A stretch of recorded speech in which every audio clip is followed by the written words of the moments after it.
moi c'est Louis, je suis étudiante en deuxième année de sage-femme. Donc je vais vous parler particulièrement des études de sage-femme et surtout en fait de la deuxième année. Ce qu'il faut savoir dans les études de sage-femme, c'est que ça se fait en 2 cycles. Donc le premier cycle qui va être la formation générale en deuxième et en troisième année et dont les enseignements en fait porteront sur tout ce qui est les situations physiologiques et comment réagir face à elles. Et la formation ensuite durant le deuxième cycle approfondie en quatrième et en cinquième année, dont les enseignements porteront un peu plus ici sur la pathologie et les situations pathologiques, pour avoir une vision très globale de toutes les situations qui sont possibles. En deuxième année, ça va plutôt être une année qui va être théorique, dans le sens où on aura beaucoup de cours en classe, en amphi, pour les UE mutualisés avec les deuxième et troisième années de médecine. Mais dans tous les cas, ça va être des enseignements qui vont être un peu plus centrés que ce qu'on a pu avoir en première année, même s'il y a, on voit très nettement, en tout cas pour ma part, une réelle évolution entre le premier et le deuxième semestre. Dans le premier semestre, on aura des enseignements plus généraux avec de la virologie, sur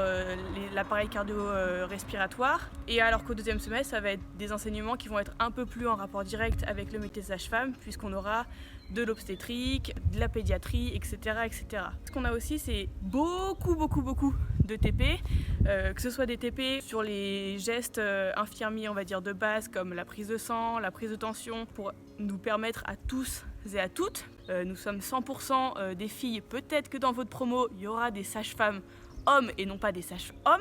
En gros, pour nous remettre tous à niveau par rapport au stage infirmier qu'on a pu avoir entre la première et la deuxième année, mais aussi des TP qui vont être un peu plus tournés sage-femme ou auxiliaire puéricultrice, la toilette du nouveau-né, les prélèvements du nouveau-né ou encore la toilette vulvo-périnéale. Au niveau des stages, donc, on a dit c'est pas très fourni en deuxième année, où on aura à la fin de l'année un deuxième stage de soins infirmiers et le premier stage en maternité. C'est qu'à partir de la troisième jusqu'à la cinquième année qu'on aura l'alternance entre les cours et les stages. Au final, les études de sage-femme sont vraiment très chouettes, dans le sens où on a au final des études très courtes par rapport aux autres métiers médicaux comme médecine, et du coup on a besoin d'énormément pratiquer, que ce soit au niveau des TP ou des stages, et dans tous les cas notre formation n'est pas que scientifique, mais on a beaucoup de côté humain et sur l'écoute de l'autre, ou même dans le côté hygiénique, dans le sens où on va soigner pas forcément qu'un utérus ou qu'un fœtus, mais un patient dans sa globalité, et que ça va être une vision, on doit avoir une vision très globale de la personne, qu'elle nous dit ou qu'elle nous dise pas, il faut pouvoir tout voir chez cette personne-là. Hello, alors moi c'est Emma, je suis en troisième année de sage-femme. Moi je vais vous parler plus du métier de sage-femme du coup. Par rapport à tout ce qu'on dit, ce métier il est bien plus vaste que ce que la plupart peuvent penser. C'est pas juste l'accompagnement de l'accouchement, on est là aussi après dans le service, et on est aussi là bien sûr pendant toute la grossesse pour que tout le suivi et tout se passe bien. Notre travail il peut aussi consister à faire des séances de préparation à l'accouchement. Avec tout ça, il existe aussi plein de diplômes universitaires, de DU sur plein de thèmes différents comme la sophrologie, la tabacologie, l'échographie ou l'homéopathie encore. On peut aussi travailler dans d'autres structures. Il existe des cabinets de là où le sage-femme peut aussi faire ton suivi gynécologique. Être sage-femme, c'est un métier à responsabilité qui demande de l'écoute et de la patience. C'est un métier aussi qui s'exerce pas tout seul. Chaque femme est différente et chaque accouchement est différent, et les remerciements et les étoiles dans les yeux des parents, ça vaut tout l'or du monde. Et quand on voit ça, on sait pourquoi on fait ce métier-là. Moi personnellement, j'ai voulu faire ça depuis longtemps pour aider à accompagner les mamans et les couples dans le devenir parents.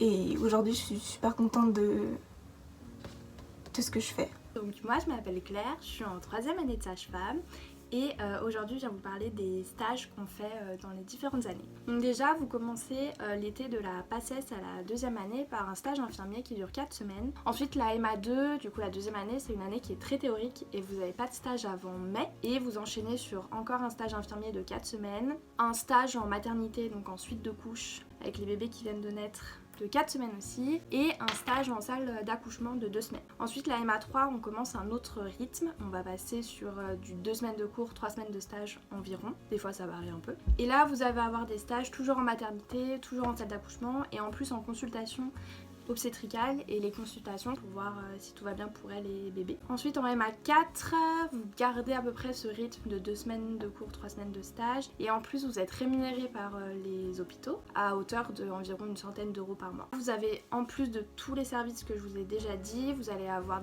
des stages en néonat avec les prématurés, des stages de consultation là cette fois gynécologique et grossesse pathologique. Ensuite en MA5, donc vous êtes toujours rémunéré de août à décembre. Vous avez toujours un rythme où vous allez à l'école et à côté vous avez des stages. Et à partir de janvier, vous êtes que en stage pendant 6 mois avant votre diplôme pour tourner dans les différents services et rester beaucoup dans les hôpitaux. En ce qui concerne les lieux de stage, vous avez tous les hôpitaux de Lyon, au sud, à la Croix-Rousse, à la HFME, dans des plus petites structures comme Saint-Luc-Saint-Jean, Sainte-Foy. Vraiment, vous pouvez aller partout. En plus, vous avez des stages aussi à l'extérieur, à Villefranche, à Vienne. Vous pouvez y être envoyé, donc ils prennent en compte le domicile par exemple de vos parents, si vous avez une voiture ou pas. En ce qui concerne les lieux de stage, nous à chaque fin de période de stage on a une petite réunion qu'on fait pour dire si tout s'est bien passé ou pas. On est très bien encadré et si ça s'est mal passé on le dit à nos professeurs qui font remonter à la cadre du service et comme ça les choses changent et s'améliorent. Mon petit mot d'encouragement, ça sera que tenez bon, courage. Courage dans ces périodes de confinement qui sont compliquées, qui vous rajoutent du stress, un poids en plus. Mais avec le TUT, on est là pour vous aider et on ne vous lâchera pas. Il faut que vous passiez, surtout que vous surpassiez cette épreuve et cette période qui arrive, qui n'est pas forcément facile. Croyez en vos capacités, croyez en votre détermination, croyez surtout en votre résilience. Vous mériterez cette place en deuxième année et en passant cette période de confinement et de révision, vous serez des sages-femmes qui seraient beaucoup plus à l'écoute des autres parce que vous saurez ce que c'est que d'être fatigué, d'être épuisé. Vous serez des sages-femmes surtout qui seraient déterminées, très courageuses, qui sauraient ce que c'est que de beaucoup travailler pour atteindre un but. Et c'est ça qui fera de vous de super sages-femmes. Donc allez-y à fond parce que vous êtes les meilleurs, n'en doutez jamais, jamais. Je suis sûre que vous allez pouvoir y arriver et surtout ça en vaudra le coup. Je finirai par 2 petites citations de Kennedy. Nous avons choisi d'aller sur la Lune non pas parce que c'était facile mais parce que c'était difficile et ma citation favorite qui est « Tout est possible à qui rêve, ose, travaille et n'abandonne jamais ». Bye.